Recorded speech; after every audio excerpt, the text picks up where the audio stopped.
अस्सलाम वालेकुम। हमारा आज का जो टॉपिक है फार्माकोग्नोसी का वो है enzymes.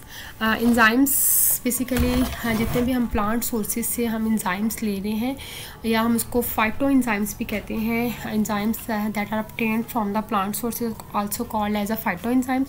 We will discuss it. Enzymes हैं क्या? Enzymes basically are organic catalyst produced by the living organisms. ये एक ऐसे कैटलिस्ट्स हैं जो हमने लिविंग ऑर्गेनिजम्स मीन्स के प्लांट से हमने ऑब्टेन किए हुए होते हैं। Enzymes are important group of biomolecules. Enzymes बहुत ही इंपॉर्टेंट ग्रुप है बायो मॉलिक्यूल्स का, synthesized by the living cells. So synthesised by the living cells, they are catalyst of the biological systems, colloidals, thermolabile means के heat sensitive, thermolabile and protein in nature. They are protein in natures. अब enzymes हमने कहा है कि they are organic catalyst. अब further catalyst की definition क्या है? Catalyst is an agent which is used in minute amount to increase the velocity of any reaction without appearing in the final product of reaction। Mean कि कोई भी reaction हो रहा होता है, अगर वो स्लो स्पीड में है, अगर हम उसमें कैटलिस्ट इस्तेमाल कर लें तो कैटलिस्ट खुद उसके फाइनल प्रोडक्ट में अपेयर नहीं होगा, लेकिन वो उसकी रिएक्शन की स्पीड को इंक्रीज़ कर देगा और हमारे पास प्रोडक्ट्स बहुत जल्दी और स्पीडली हमें मिल जाएंगे, लेकिन वो खुद अपेयर नहीं होगा। अब सब्सट्रेट्स क्या होते हैं कि आपको पता है कुछ भी रिएक्टेंट सब रिएक्ट करते हैं कोई भी प्रोडक्ट बनाने के लिए, तो जिन रिएक्टेंट्स पे इंजाइम्स एक्ट करेगा, क्योंकि इंजाइम्स कैटलिस्ट भी है ना, तो जिन रिएक्टेंट्स पे इंजाइम्स एक्ट करेगा और उसकी स्पीड को इंक्रीज़ कर देगा to convert them into products are called as a substrates. अब हमने डेफिनेशन पढ़नी है प्रॉपर्टीज़ ऑफ एंजाइम्स के। प्रॉपर्टीज़ ऑफ एंजाइम्स कौन कौन सी हैं? Enzymes have different properties. First one is catalytic properties, means के they are catalyst. They are enzymatic properties, इनकी सॉलिबिलिटी क्या है, इनकी पीएच क्या है, टेम्परेचर क्या है एंड स्पेसिफिसिटी क्या है। कैटालिटिक प्रॉपर्टीज़ क्या होती हैं कि हमने सबसे पहले बात की है कि एंजाइम्स आर ऑर्गेनिक कैटलिस्ट के इंजाइम्स जो होते हैं वो एज अ कैटलिस्ट भी वर्क कर सकते हैं। अब small amount of enzymes can catalyse the large amount of substrates in biological reactions. कि आप कोई भी बायोलॉजिकल रिएक्शन कर रहे हैं तो हम हल्की सी छोटी सी माइन्यूट अमाउंट में इंजाइम्स की यूज़ करेंगे तो वो रिएक्शन को इन्हेंस कर देगा। इंजाइमेटिक प्रॉपर्टी क्या होती है? इंजाइमेटिक प्रॉपर्टी होती है कि the velocity of enzymatic reaction increases as the concentration of substrates increases up to certain maximum, but after certain period of time it decreases. Means कि अगर हम कोई भी इंजाइम्स यूज़ करें हैं किसी भी रिएक्शन के लिए तो एक ख़ास लिमिट होती है जिस लिमिट तक वो इंजाइम्स अपना आउटपुट दे रहा होता है। कि अगर आप कोई रिएक्शन में इंजाइम्स यूज़ कर रहे हैं तो एक ख़ास टाइम तक वो इंजाइम्स अपना आउटपुट देगा।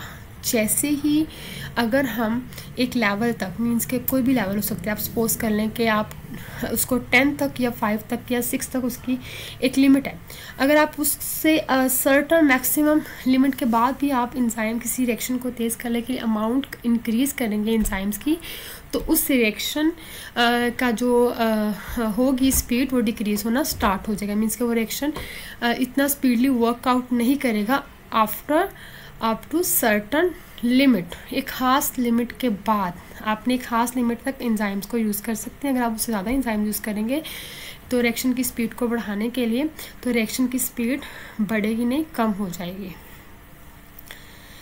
सॉलिबिलिटी क्या है कि enzymes are mostly soluble in the water and dilute alcohol solution. The enzymes can participate in concentrated alcohol, ammonium sulphate and trichloroacetic acid. PH क्या होता है कि एसिड जो होते हैं वो डीएक्टिवेट कर देते हैं, वो वाले इंजाइम्स को इंजेक्ट कर रहे होते हैं अल्कलाइन पीएच पे। और मतलब कि कुछ इंजाइम्स हैं जो अल्कलाइन पीएच। अब पीएच आपको पता है कि 0 to 14 स्केल तक पीएच का एक स्केल होता है, लेवल होता है। 0 to 7 जो इंजाइम्स की पीएच होगी वो एसिडिक होंगे और 7 to 14 तक होंगे बेसिक होंगे। तो एसिड जो होता है ना वो इंजाइम्स की एक्टिविटी को ख़त्म कर देते हैं, डीएक्टिवेट कर देते हैं जो इंजाइम्स मतलब कि अल्कलाइन पीएच अबव 7 वाले पीएच वाले इंजाइम्स की एक्टिविटी को ख़त्म कर देता है। एग्जांपल में ट्रिप्सिन आता है।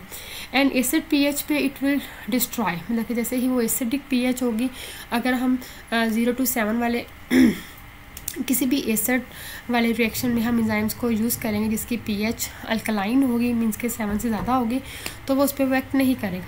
अब trypsin is very important enzymes that secreted by the pancreas and very important for the proper digestion of the food.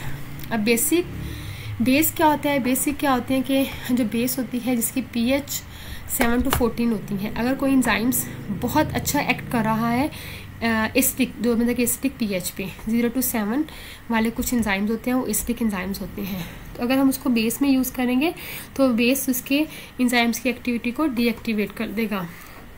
Example में पेप्सिन आ रहे हैं और अल्कलाइन पीएच में इट विल डिस्ट्रॉय। अब एंजाइम्स होते हैं वो अपनी एक्टिविटी देते हैं अकॉर्डिंग टू टेम्परेचर, मींस के टेम्परेचर पे उनकी एक्टिविटी डिपेंड कर रही होती है। Optimum temperature for enzymatic activity is 35 to 40 degree centigrade, means के 35 to 40 डिग्री सेंटीग्रेड पे इनकी ऑप्टिमम एक्टिविटी होती है। एट 0 डिग्री सेंटीग्रेड पे एंजाइम्स आर इनएक्टिव, 0 पे। 10 to 20 डिग्री सेंटीग्रेड पे वेरी लिटल एक्टिव। जब हमारा टेम्परेचर 35 to 40 जाता है तो मोस्ट एक्टिव के मैक्सिमम एक्टिव होना शुरू हो जाता है। जब 50 क्रॉस करेगा 50 डिग्री सेंटीग्रेड ये इनएक्टिव हो जाएंगे। अब टेम्परेचर अगर हम 60 पे लेकर जा रहे हैं तो ये डिस्ट्रॉय हो जाएंगे। In solid condition it may be stable up to 100 degree centigrade. Specificity enzymes are usually very specific as to which reaction they catalyze and substrates that are involved in their reaction, means कि वो specifically किसी खास reaction को या किसी खास substrates पे act करते हैं और उनको कैटालाइज करते हैं और उनके रिएक्शन को इन्हेंस कर देते हैं। Protein in nature in general with the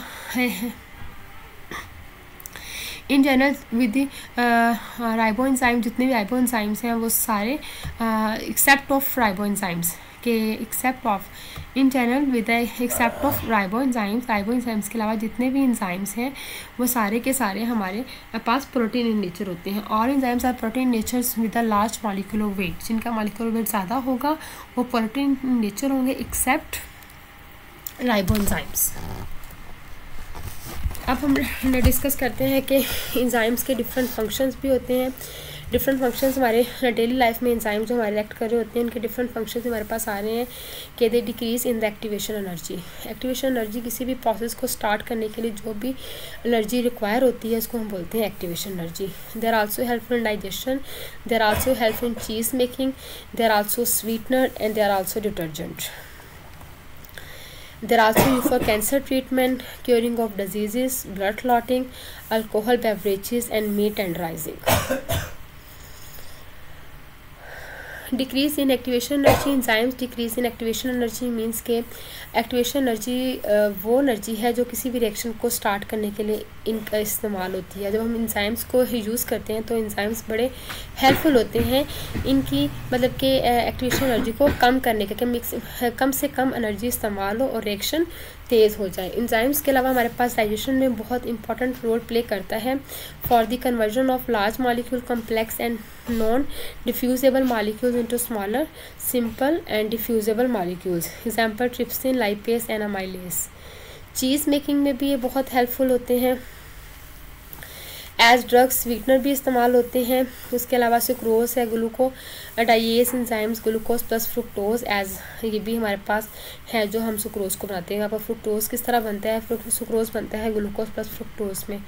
age a detergents मतलब के carbohydrates and protein breaking enzymes are heat stabilizers and also use as a detergent, example protease. As drugs some enzymes are used as drugs if there is any disturbance in their digestive system. कुछ हमारे पास enzymes हैं जो हमारे cancer treatment के लिए इस्तेमाल हो रहे होते हैं। Examples asparaginase curing of disease. कुछ एंजाइम्स हैं जो हमारी डिफरेंट डिजीज़ को ट्रीटमेंट के लिए इस्तेमाल होते हैं, लाइक रिकेट्स एंड जॉन्डिस। ये हमारे रिकेट्स मोस्टली बच्चों में होती हैं। And for heart problem lactate dehydrogenase, and for liver problem certain kinase are used. Enzymes also cause blood clotting by protein thrombin. ये हमारे पास एग्जांपल है। अल्कोहल बेवरेजेस में भी इस्तेमाल हो रहे होते हैं। उनकी मैन्युफैक्चरिंग में मीट टेंडराइजिंग मीन्स के मीट को टेंडराइज करने के लिए भी हमारे पास trypsin, pepsin, papain and meat tenderising to facilitate the process of digestion. तो इंजाइम्स हैं, इनको टेंडराइज करते हैं सो दैट हमको डाइजेस्ट ईजिली कर सकें। जज़ाकल्लाह, अस्सलाम वालेकुम।